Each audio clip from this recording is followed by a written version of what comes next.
নমস্কার বন্ধুরা, আপনারা বিভিন্ন রকমের পকোড়া খেয়েছেন। আজকে আমি বানাবো পটল গাছ দিয়ে পকোড়া। প্রথমে পরিমাণ মতো বেসন নিয়ে নেবেন, তার মধ্যে দেবেন কালো জিরে,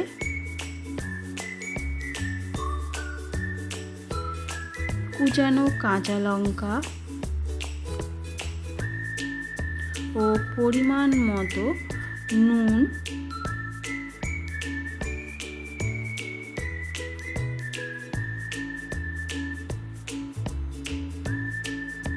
পরিমাণ মতো হলুদ দিয়ে আপনারা তার মধ্যে কেটে রাখা পটলের গাছগুলো দেখুন আমি যেমনভাবে কেটে নিয়েছি আপনারাও এইভাবেই কেটে নিয়ে বেসন এবং মশলার সাথে পটল গাছটাকে অল্প পরিমাণ জল দিয়ে এক সুন্দর করে মেখে নেবেন। আমি যেভাবে মাখছি আপনারাও সেম এইভাবেই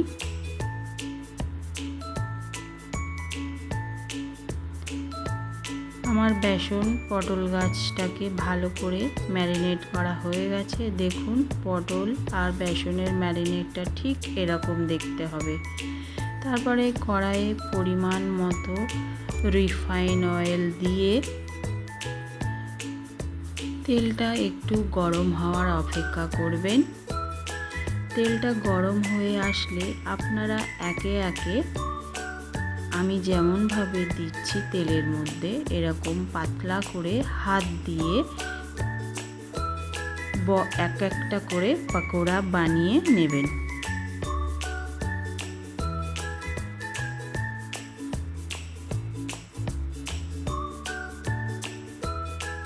আপনারা চাইলে বেসনের পরিবর্তে মুসুর ডালকে জলে ভিজিয়ে রেখে সেটাকে পেস্ট বানিয়েও পটল গাছের সঙ্গে মিক্স করেও এইভাবে পকোড়া বানাতে পারেন।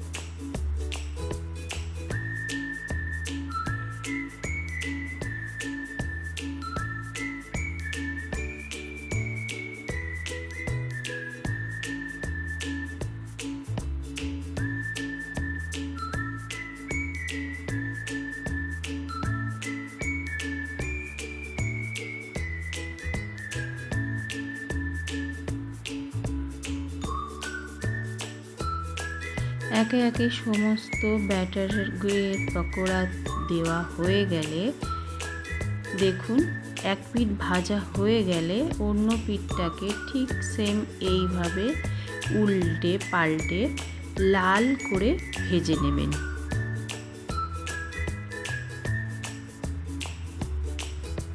আপনারা উল্টে নিয়ে তারপরে খুন্তির সাহায্যে বড়াগুলোকে ছোট ছোটভাবে আলাদা আলাদা করে নেবেন।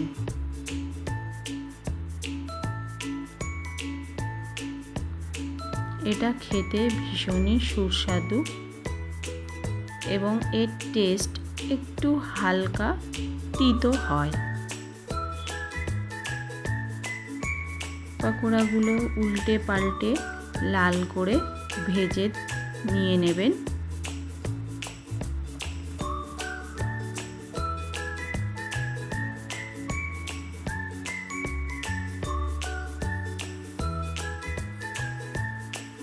আমার উল্টে পাল্টে বড়াগুলো ভাজা তৈরি হয়ে গেছে আমাদের পটল গাছের পকোড়ার রেসিপি।